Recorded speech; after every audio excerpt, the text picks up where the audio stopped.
And especially when you're dealing with something like insurance, where it's like you don't buy insurance every day or month or even year, right? You probably go through renewals for a bit and then you go, oh, my rates are really high, or oh, I had a crappy experience. Now I'm going to go shop. And so that might be every 2-3 years, right? Welcome to Future Fuzz, the digital marketing podcast. All right, welcome in. I'm Vince Quinn, and today we're talking about category creation and process. And joining us for that conversation is Ray Huang. He is the Vice President of Marketing at Canopy Connect. Ray, welcome to Future Fuzz. Yeah, thanks for having me, Vince. Yeah, so first, just give people a little bit of a background of what Canopy Connect is and does. Sure. Canopy Connect is a Insurtech company, and we work in a couple of fronts, but one of the major fronts we work on is with insurance agencies. So we help them in their insurance intake process. So if you imagine when you're out talking to your agent, you're requesting a quote, they want to get as much information as possible so that they can properly advise you. They don't want to be guessing and all that stuff.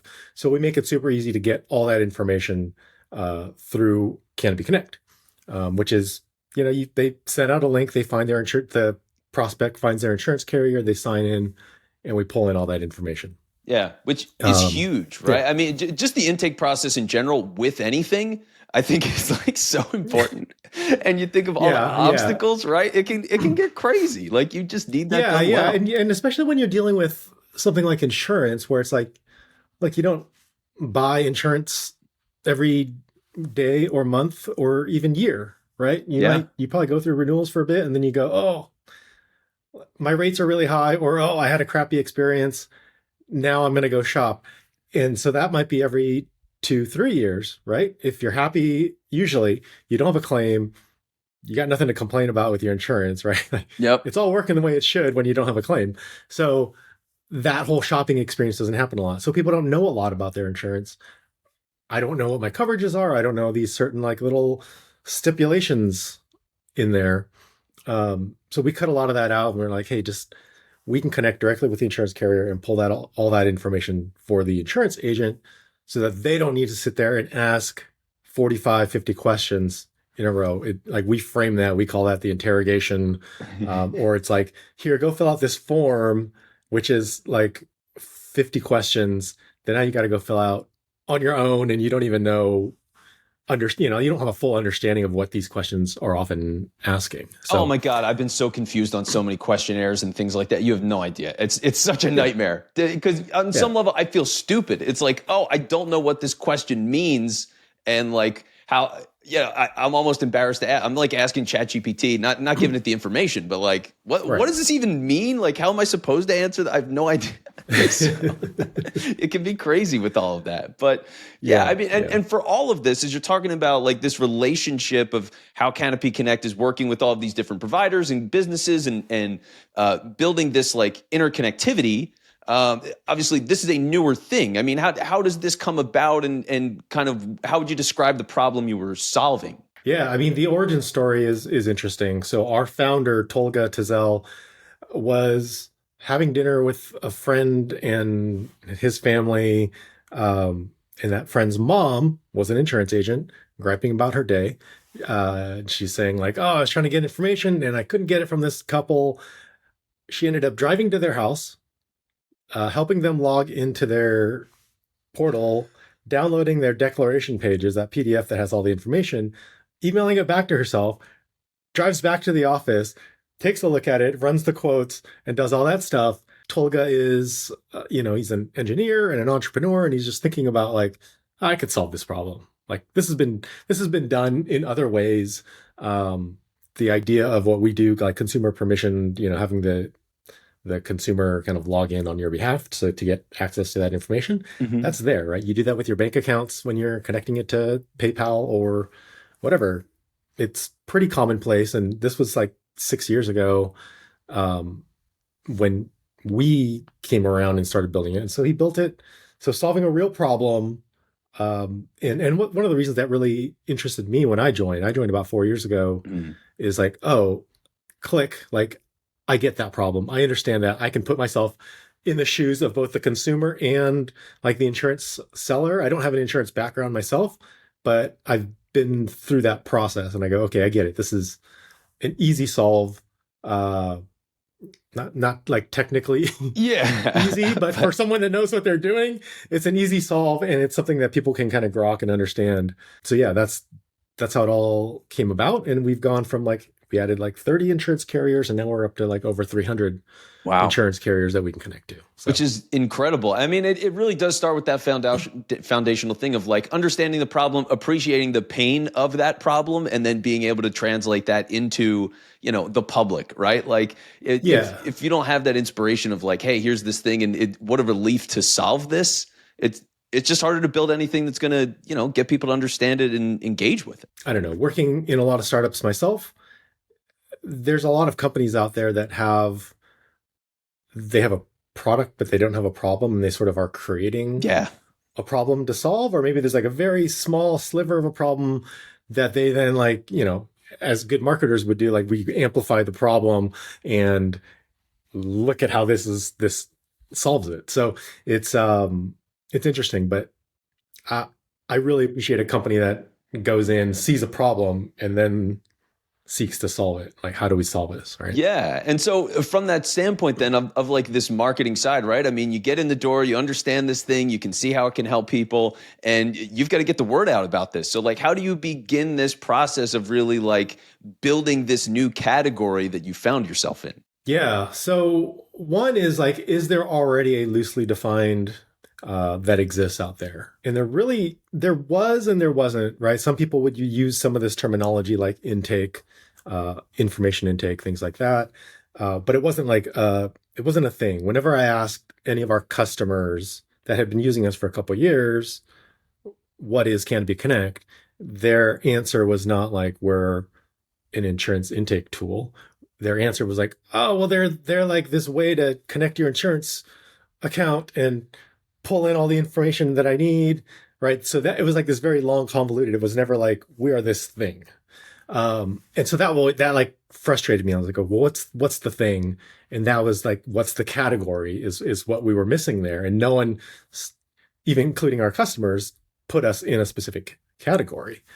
So I found this like report of that one of these industries put out, and they kind of laid out all these different like tech options. And one of them was like forms. So the alternative to what we do traditionally was fill out a form, an intake form.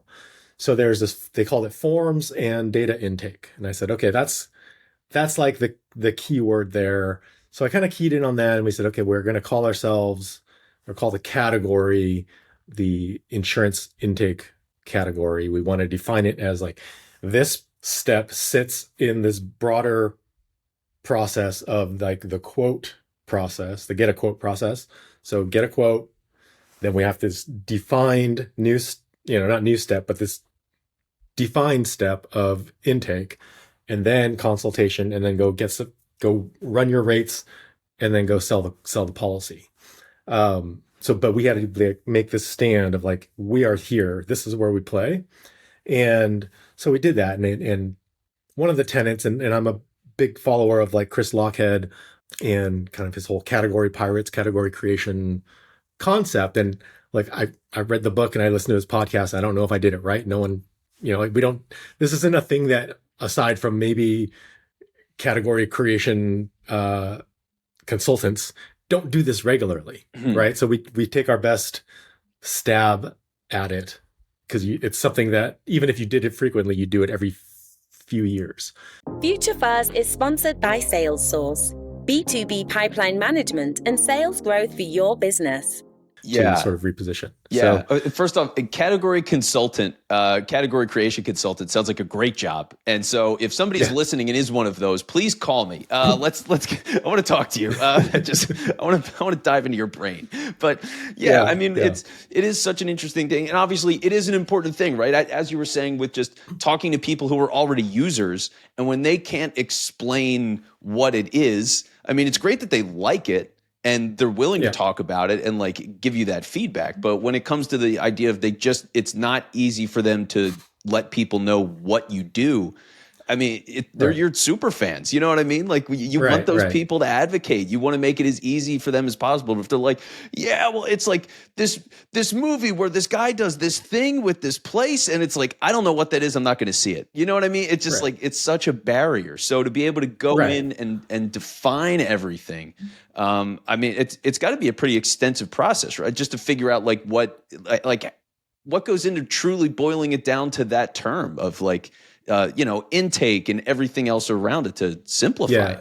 it. It's, I mean, it seems simple, but I think a lot of it is giving people the languaging to use around it Mhm. and borrowing from what the like intake is not a word that I invented, right? Yeah. It has been there. It's been part of that process. It just was loosely used. And so we had to make an effort to like, in our marketing, in our advertisements, when I'm talking on stage or doing podcasts like these, um, in the industry especially, is making sure that we're using certain specific terminology around that. So talking about the intake points, talking about the friction points, the way that we talk about the problems that we solve, and all the alternatives. So part of it is also how are you framing the other competitors in the space? Because what I see a lot of companies do is the category is not necessarily the product description, Mhm. right? And a lot of people will do that, and they get into like some weird, fluffy names that don't mean anything really, right? Like Yeah. Drift famously was like conversational intelligence, and I think it's a good category. But when it first came out, you go, what is that? What does that Yeah. mean? Right? Or sales intelligence and any of that stuff, because it's too fluffy, Yeah. right? So this had to be, for me, had to be something that was really concrete in this discrete step and process. And we said, okay, we're coming in here. We're not the only ones that do it. We'd like to think that we do it best, but the truth is there are competitors, and the status quo is also the competitor, right? Doing nothing, doing things on paper. There are people. I talked to a guy 2 weekends ago who said they do their intake. It's a Word doc that they email to their prospects. Go fill out this Word doc. It's not even a PDF. It's not an online form. And you're like, okay, so but that's a competitor to us, right? Yeah. That's an alternative. So we have to think about that. There's like insurance specific form solutions. There are general, like your web form, gravity forms, jot form, whatever. Like those are all alternatives that we go, okay, they're also part of this category. But what does it mean? Like, what should a modern insurance intake platform look like? Well, it happens to map closely to what we do. Not everything, not everything one to one, but so when we went into this category, it was also at a time that we were sort of refreshing and relaunching a lot of new features. So we were able to say, okay, we can do this carrier connected pulling of information. That doesn't work for you. We can do forms. That doesn't work for you. You can upload the document and we'll go and parse that. That doesn't work for you. We've got some enrichment features. So we kind of tried to cover the gamut. We have our like priority of like what we think is better.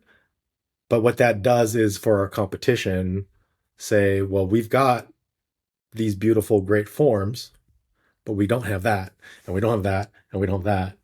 And so in the consumer's mind, if they're coming in and saying, and we do our job and we get them to a place where they go, I'm missing an insurance intake platform.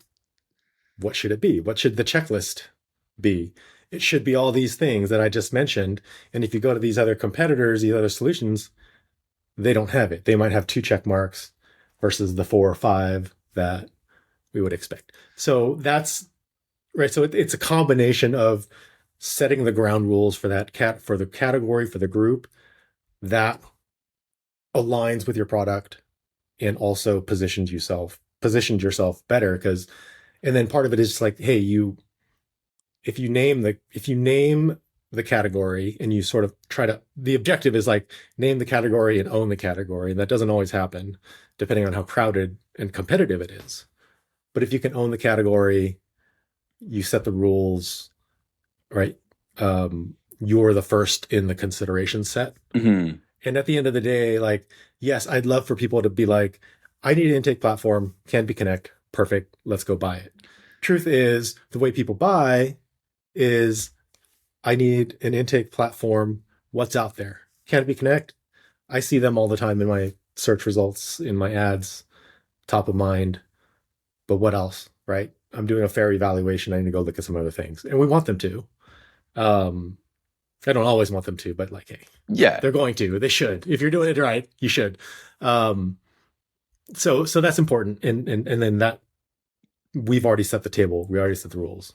So we're going to win 80-90% of those. Yeah, right? I mean, what a great place to be in to do that and position yourself against everybody else in that way, right? Like, because when you are a category leader, I mean, it's been fascinating from my side, like podcasting and just the business of it and the way that people approach it and how it's evolved as a medium. It's changed tremendously in the last 5 years. I mean, it's changed completely. And so the idea of just even talking about a branded podcast and what that is and what that means, like that is a space that is still really being solidified. It's basically brand new.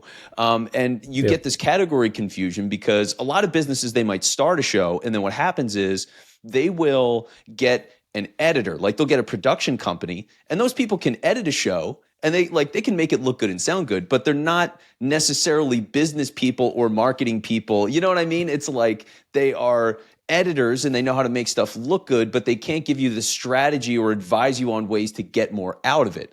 And so, you get this weird disconnect then because it's not labeled in any weird, like people don't have the terminology to define what's missing when they're looking at production companies like that. And these production companies don't necessarily understand that there is a differentiation either. And they need to specify that they're doing entertainment versus branded. And so you get these like bad relationships and shows that fall apart. And it's really a messaging issue. So like I've definitely seen that kind of stuff on my side of the equation. And it is interesting to see that, okay, once you are getting those things going, like I've noticed competitors that check me out and follow stuff that I do and post things. And I see it as a compliment. Honestly, like it's a great encouraging thing of like, oh, this is going in the right direction. And from your experience, I mean, what's it been like? How have you seen sort of the market react to Canopy Connect and the way that you've established yourselves? Like how has it affected the terminology and the landscape? Well, I'll tell you the biggest win is when you start seeing your competitors use your terminology. No one was really saying intake forms. And then some of our competitors are like, that's on their headline now too, because they're trying to like, they see like, oh, that's how it's being defined. That's how the market is shifting towards using that terminology. I need to use that too. And that's, I don't know, it's almost like a honey trap that you want them to take the bait on and jump in onto that conversation, right? Like if we are out here building a category of one, we're not, it doesn't validate that we're solving a real problem. You need competitors, right? Competitors are healthy. They push us to get better and all that. So it's important that they come along and if you're not, so we want them to come along. We want them to start using our terminology. But the truth is there's only space for a certain amount of competitors that are meaningful in any given category. There's usually what happens is there's a strong number one, and then there's a distant number two, and then maybe a competition for 3 and 4. If you think of it in like mind share or like the consideration set. And then there's a long tail of like other stuff, right? You probably see this in podcast production. There's going to be like top groups, and then there's going to be a long tail of like these other companies that are like, yeah, we can also do that. Right? Yeah. And you're like, well, if you're not in the core consideration set, it's tough. But if you're number one, I don't know what the stat is, but on different categories, it's like the number one company in that category gets like 70% of the market share. And then everyone else is fighting for the 30% of the like leftovers.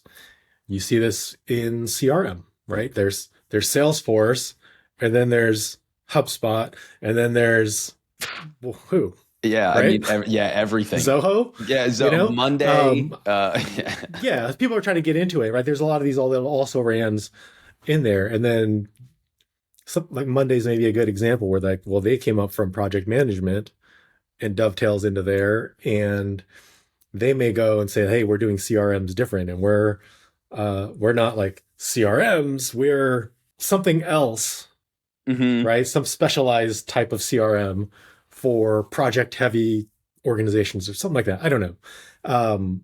And that's kind of the idea of like, hey, don't be part of that big category, be part of this. Yeah. Right. And start to dominate your space here and then work your way out. Yeah. And I think it is important when you talk about that idea of like the language adoption where it's, hey, okay, all these other people start to fall in line and use that same terminology, because on some level, you just need public awareness of the terms to get to people, right? Like what are the things that they're searching to find you? And if everybody starts using the same language, at least, then it's more likely that trickle effect of like the conversations that they're having with people day to day and making recommendations and all that. It just becomes easier to understand. Like, I think it's so complicated when you have to get people to understand the term of who you are and what you do. You know what I mean? When you're literally explaining on the top level, like what the thing is, then it's such a challenge to accomplish everything else. Like that adoption is such a relief in a way. So, So, all right. Well, Ray, this has been great. I appreciate you taking the time to really dive into everything with the thought process here and how it's all come together. Clearly it's working. You've mentioned the growth. It's phenomenal. So congratulations on all of that. And for the people who want to learn more and connect, what's the best way to do that? Yeah, they can, if they're interested in insurance intake, they can go to usecanopy.com. That's our company's website. If you want to connect with me personally, LinkedIn's probably the best place. It's LinkedIn/in/wingman, which is my, personal moniker there. Most places I'm some form of wingman, marketing wingman B2B marketing. I like it. Any of those things. All right. Well, reach out to the wingman, Ray. Thank you so much for the time. Appreciate it. Thanks, Vince. Thanks for tuning in and making the choice to listen to this podcast. If you liked what you've heard today, please don't forget to subscribe.